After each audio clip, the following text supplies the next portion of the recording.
সমৰ্থন জনাইছো দিনৰ পিছত আপুনি আহিছে বিষ্ণু ৰাভাৰ যে কথা ইয়া আজাদী ছুটা হে কি ক'ব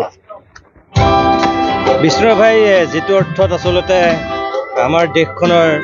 সকলো মানুহৰ মংগল বিচাৰিছিল সকলো মানুহৰ উন্নয়ন বিচাৰিছিল মই ভাবো আজিও বিষ্ণু ৰাভাই বিচৰাৰ ধৰণে আমাৰ দেশখন হোৱাগে নাই চাগে কাৰণ তেওঁ যেটো জীৱন দৰ্শন সকলোৰে আজি আমাৰ প্ৰধানমন্ত্ৰীয়ে যেটো কথা কয় যে সম উন্নয়ন সম বিকাশ সবকা সাথ সবকা বিকাশ এটো আসলতে কেতিয়াবাই বিষ্ণু ৰাভাই কৈছিল বিষ্ণু ৰাভাই কেতিয়াবাই বিচাৰিছিল আৰু মই ভাবো যে ইয়ে আজাদী যোথা হে বুলি তেওঁ স্বাধীনতাৰ কাহিনী পোৱাতে যেটো কথা কৈছিল আজিও যেন হেতু কৰবাত সঁচা হৈ আছে তেনেকুৱাই লাগে মোৰ কাৰণ এতিয়াও সকলো মানুহৰ সম উন্নয়ন হোৱা নাই সম বিকাশ হোৱা নাই গতিকে আপুনি যেটো প্ৰশ্ন কৰিছে যে মই ভাবো বিষ্ণু ৰাভাই তেতিয়াই কোৱা কথাটো এতিয়াও সঁচা হৈ আছে আৰু 2 নম্বৰ আজি ভেৰগাঁওবাসীয়ে ইয়াত বিষ্ণু ৰাভা দিৱস উপলক্ষে যেটো অনুষ্ঠানৰ আয়োজন কৰিছে মই তেওঁলোকক অন্তৰৰ পৰা ধন্যবাদ জনাইছো কাৰণ আজি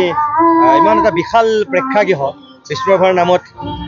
নামাংকৰণ কৰি তেওঁলোকে উদ্বোধন কৰিছে বিধানসভাৰ সন্মানীয় অধ্যক্ষ বিশ্বজিৎ দৈমাৰীয়ে আনুষ্ঠানিকভাৱে উদ্বোধন কৰিছে এই বিশাল বিষ্ণু ৰাভাৰ প্ৰতিমূৰ্তি অসমৰ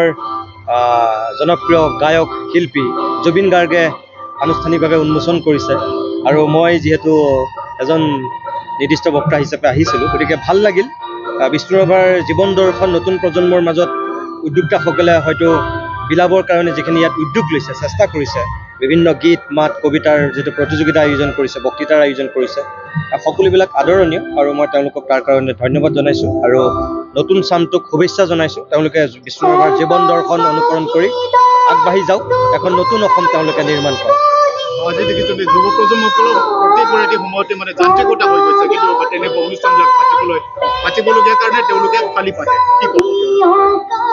ইয়াত দুটা শ্ৰেণী থাকে এছামে পাতিব লাগে কাৰণে পাতে আৰু আন এছামে পাতিব লাগে কাৰণে নাপাতে তেওঁলোকে নতুন প্ৰজন্মক শিকাব বিচাৰে নতুন প্ৰজন্মটোৰ মাজত আমাৰ যেটো সাংস্কৃতিক সত্তা আমাৰ যেটো পূৰ্বপুৰুষৰ অৱদান অৰিহণা সেইখিনি তেওঁলোকক দেখুৱাব বিচাৰে জনাব বিচাৰে আৰু মই ভাবো ভেৰগাঁওবাসীৰ আজিৰ যি উদ্যোক্তা তেওঁলোকে নতুন প্ৰজন্মটোৰ মাজত বিষ্ণু ৰাভাৰ জীৱন দৰ্শন বিষ্ণু ৰাভাৰ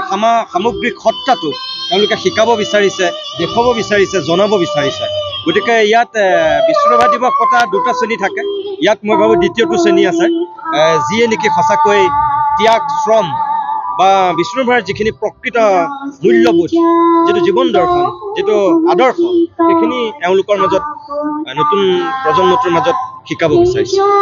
আজিকালি মানে সময়ত দেখিব লাগে যে ৰাজনৈতিক নেতাবিলাকেহে মানে তেনেকুৱা খুব সুন্দৰকৈ পাতিব লাগিছে কিন্তু তেওঁলোকে আপুনি কোৱাৰ নিচিনাকে বিষ্ণু ৰাভাৰ জীৱন দৰ্শন বা তেওঁৰ যেটো নৈতিক মূল্যবোধ আৰু বিশেষকৈ ৰাজনৈতিক বিষ্ণু ৰাভাজনক এতিয়াৰ বহু ৰাজনীতিকে আসলতে নামটোৱে ল'ব নালাগে মই তেনেকৈ ভাবো বহু ৰাজনীতিকৰ আসলতে বিষ্ণু ৰাভাৰ নামটো লোৱাৰেই যোগ্যতা নাই মই নিজে তেনেকৈ ভাবো কাৰণ বিষ্ণু ৰাভা আছিল নিজৰ নীতিত থকা মানুহ নিজৰ স্থিতিত থকা মানুহ কোনো দিন তেওঁ নীতিৰ লগত কম্প্ৰমাইজ কৰা নাই কাৰণ তেওঁ যি RCPI কৰিছিল তেওঁ সেই বামপন্থী চিন্তাধাৰাৰে সদায় তেওঁ উদ্বুদ্ধ হৈ থাকিল আজি বামপন্থী কাইলৈ সোঁপন্থী আজি বামপন্থী এনেকুৱা স্থিতি তেওঁ কোনোদিন গ্ৰহণ কৰা নাই আমি যেটো জীৱন তেখেতৰ দেখিলো বা আমি যিখিনি অধ্যয়ন কৰিছো সেইফালৰ পৰা বিষ্ণু ৰাভাক এজন বিষ্ণু ৰাভাকেই দেখিছো এটা কথা মই কম যে হাতত ষ্টেন গান লৈ ইয়ে আজাদী যোথা হে বুলি কোৱা মানুহজনে কিন্তু এটা সময়ত আকৌ নিৰ্বাচন খেলিলে সেইটো সঁচা কথা আৰু নিৰ্বাচন খেলিছে তেওঁ নিজৰ ব্যক্তিগত উত্তৰণৰ কাৰণে খেলা নাছিল তেওঁক ৰাইজে খেলাইছিল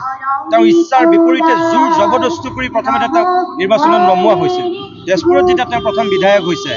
67 চনত তেওঁক খেলাইছিল কংগ্ৰেছৰ বিৰুদ্ধে এজন উপযুক্ত প্ৰাৰ্থী বিচাৰিছিল যাৰ কাৰণে সেই সময়ত বিজিত শইকীয়াহঁতে এটা উদ্যোগ লৈছিল লৈ তেওঁক প্ৰাৰ্থী প্ৰক্ষেপ কৰিছিল তাৰপিছত বিষ্ণু ৰাভা তেজপুৰৰ পৰা বিধানসভালৈ নিৰ্বাচিত হৈছে আৰু আমি যদি চাওঁ বিষ্ণু ৰাভা ভূপেন হাজৰিকা এই যিবিলাক মানুহ সেই সময়ত বিধানসভাত আছিল তেওঁলোকে নিজৰ কাৰণে মই ভাবো ৰাজনীতি কৰা নাই তেওঁলোকে সমাজখনৰ কাৰণে জাতিটোৰ কাৰণে তেওঁলোকে ৰাজনীতি কৰিছিল আমাক তেনেকুৱা ৰাজনীতিহে লাগে নিজৰ বৈষয়িক উন্নতি বিচৰা ৰাজনীতিক আমাক নালাগে